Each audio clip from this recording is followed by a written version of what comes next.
GS classes में आप लोग की स्वागत है।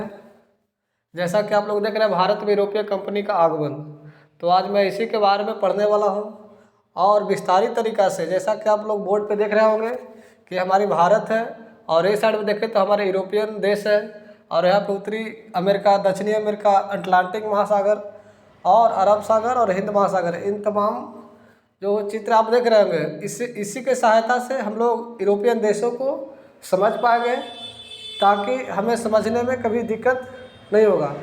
तो चलिए मैं स्टार्ट करता हूँ। ये जो देख रहे हैं पाकिस्तान, अफगानिस्तान, ईरान, इराक, जो भी क्षेत्र है ये सभी स्थलीय मार्ग हैं। मैं स्थलीय मार्ग का ही चयन क्यों किया? क्योंकि भारत में जो यूरोपियन कंपनी आई थी उन्होंने समुद्री मार्ग से आए थे। तो क्या इसके पहले क्या भारत और यूरोपियन देशों के साथ व्यापार हो रही थी या नहीं? हाँ, भारत और यूरोपियन देशों के साथ जो व्यापार है जो सिर्फ 14वीं-15वीं शताब्दी के आसपास में नहीं बल्कि इसके पहले प्राचीन काल में रेशम मार्ग के द्वारा वो यूरोपियन देश और हमारे गुजरात का जो जगह है लोथल, वहाँ से भी व्यापार हुआ करता था, जिससे आप बोलते थे मेसोपोटामिया से, मिस्र और चीन की सभ्यता से भी, हमारे सिंधु घाटी सभ्यता से व्यापार हुआ करता था। तो प्राचीन काल की बात थी। लेकिन इस टाइम पीरियड की बात किया जाए तो यूरोपियन जो देश है जो इसी मार्ग के द्वारा भारत आया करता था और यहाँ से व्यापार भी हो रही थी। लेकिन ऐसा हुआ कि इन क्षेत्रों में यहाँ पे एक साम्राज्य था, उस साम्राज्य का नाम था रोमन साम्राज्य। एक साम्राज्य था इटली वाले क्षेत्र में, वो क्या था? रोमन साम्राज्य। इस रोमन साम्राज्य दो भाग में विभाजित हो गया था। एक को बोलते पश्चिमी रोमन साम्राज्य और हमारे जो दूसरी था उसे क्या बोलते थे? पूर्वी रोमन साम्राज्य। और पश्चिमी रोमन साम्राज्य जिसकी राजधानी रोम हुआ करता था और पूर्वी रोमन साम्राज्य जिसकी राजधानी कुस्तुनतुनिया मैंने क्यों बोला? क्योंकि कुस्तुनतुनिया पर ही उस्मानिया साम्राज्य का नियंत्रण हो गया था। क्यों हुआ वो हम देख लेंगे।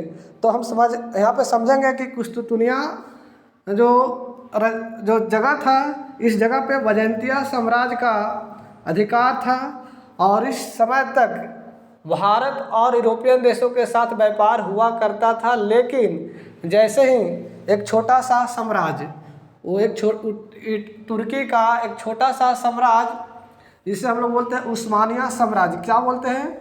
उस्मानिया साम्राज्य। और इसी उस्मानिया साम्राज्य ने कुस्तुनतुनिया पर एक अपना अधिकार जब प्राप्त किया और इस क्षेत्र से गुजरने वाले जो जहाज़ें थे, जो व्यापारी लोग थे, उनको कर वसूलना शुरू किए। तो इन लोगों को वस्तु खरीदना महंगा पड़ा। तो इन वजह से इन लोगों की ये रास्ता बंद होते चला गया और इसके अब यूरोपियन देशों के पास किसी भी प्रकार की कोई ऑप्शन नहीं रहा। तो ऐसे स्थिति में जो इस कुस्तुनतुनिया पर उस्मानिया साम्राज्य, एक छोटा सा साम्राज्य का जब उदय होती है तो यहाँ के जो धार्मिक सोच वाले जो व्यक्ति होते हैं, जो धर्म गुरु होते हैं, उन सब लोग भाग गए थे। और भाग जाने के बाद वो इटली में आकर बसे और वहाँ पे एक पुनर्जागरण की काल चल रही थी। ये जो हमारे यूरोपियन देश में आप देखिएगा, पुर्तगाल और स्पेन और इटली वगैरह, इन सभी क्षेत्र में पुनर्जागरण की काल था। एक नए चिंतन तकनीकी के आविष्कारक हो रही थी। दिशा सूचक यंत्र एवं जहाज का भी खोज किया जा रहा था। इसके अलावा इन्होंने प्रिंटिंग मशीन का भी खोज किया, क्योंकि इनको ठंडे प्रदेश में हुआ करते थे। इन्हें मसाला की आवश्यकता पड़ती थी, क्योंकि मसाला मिल नहीं रहा था।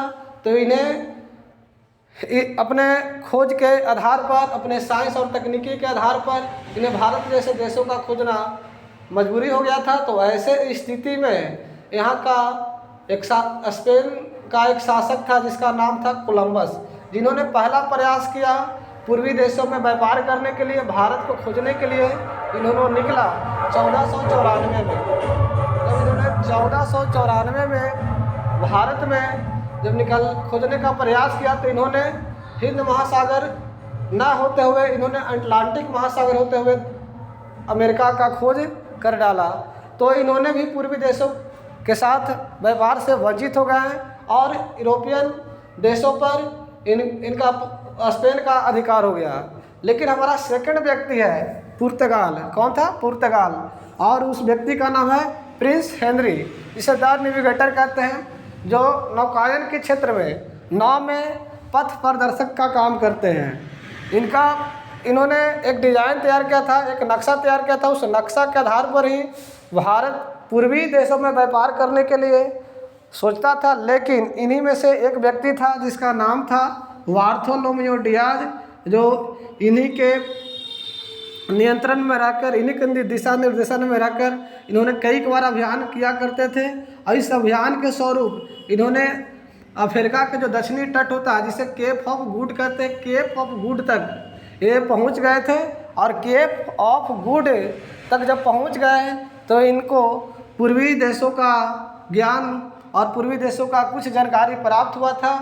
इन्हीं के सहायता से बार्थोलोमेओ डियाज की सहायता से 10 साल बाद पुर्तगीज व्यक्ति जिसका नाम था वास्को डी गामा, 1487 में बार्थोलोमेओ डियाज आए थे और 1497 में वास्को डी गामा पुर्तगाल से भारत को खोजने के लिए निकले थे। किनकी सहायता से? तो बार्थोलोमेओ डियाज की सहायता से निकले। और केप ऑफ गुड होते हुए जब वो अफ्रीका के तट पर आते हैं तो इनको एक व्यक्ति से मुलाकात होता है। उस व्यक्ति का नाम है अब्दुल मलिक, यानी कि वास्को डी गामा का मुलाकात किससे होता है? अब्दुल मलिक से होता है। और अब्दुल मलिक की सहायता से उन्होंने जो भारत का जो ये हमारी पश्चिमी तट है केरल, इसको हम लोग बोलते हैं मालेवार का तट, और इस मालवार तट के कालीकट स्थान पे उन्होंने पहुंच गए और पहुंचकर एक नए मार्ग का खोज किए। तो हमें यह कहना होगा कि आखिर इन्होंने इतना बड़े मार्ग का खोज क्यों किया? क्योंकि पुर्तगाल ने स्थलीय मार्ग से व्यापार जब उनकी बंद हो गई तो इनके पास ये जो अरब सागर पे इन लोगों का कब्जा हुआ करता था। तो ऐसे स्थिति में पूरे हिंद महासागर पे अपना एक कब्जा प्राप्त किया और इस आधार पे पुर्तगाल को भारत के साथ व्यापार होना शुरू हुआ। लमसम 3 से 4 महीना कालीकट में इन्होंने रहे और व्यापार किए। तो जब व्यापार किए तो इन्हें यहाँ से वस्तु जो भी लेकर गए, काली मिर्चा वगैरह खाने का सामान, जब इनको यहाँ पे जाके पुर्तगाल में जब वो बेचते थे तो उन्हें 60 गुना लाभ मिला। इस प्रकार भारत में यूरोपियन कंपनी का प्रतिस्पर्धा बढ़ जाती है और उन्होंने आना शुरू किया।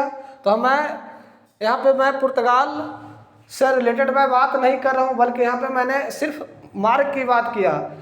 क्योंकि कुस्तुनतुनिया पे 1453 में जब उस्मानिया साम्राज्य का नियंत्रण हो गया तो ऐसे स्थिति में पुर्तगाल और स्पेन के लिए ये मार्ग से व्यापार करना मुश्किल हो रही थी। तो इन्होंने एक नए मार्ग का खोज किया और उस नए मार्ग के द्वारा ही उस नए मार्ग का नाम पड़ा समुद्री मार्ग। और नौसेना और नाविक के दम पर इन्होंने केरल के कालीकट पहुंच गए। इस प्रकार भारत और पूर्वी देशों के साथ हमारे व्यापार की शुरुआत हुआ। तो इसके अलावा हम लोग एक एक करके आगे पढ़ेंगे। तो यदि आपको इस वीडियो अच्छा रहेगा तो आप शेयर ज़रूर कीजिएगा और लाइक कीजिएगा और चैनल को सब्सक्राइब कर लीजिएगा। धन्यवाद।